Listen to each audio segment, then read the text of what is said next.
In this video, I'm going to show you how to change your join in or join off in Roblox. This way you can choose to either let anyone be able to join you, or you can choose not to let anyone join you and you can just play by yourself. So to get started, first go to Roblox, then I'm going to go to settings. So I'm going to click on the top left, then I'm going to click on settings, then click on privacy and content restriction.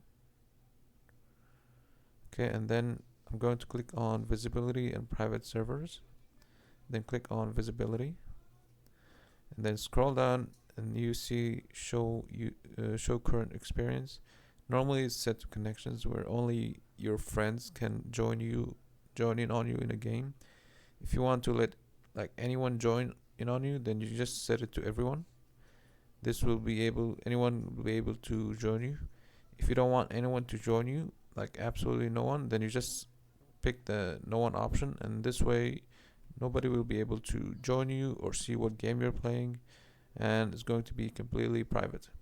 And that's pretty much it for the video. If you found it helpful, please don't forget to leave a like and subscribe. Thanks for watching.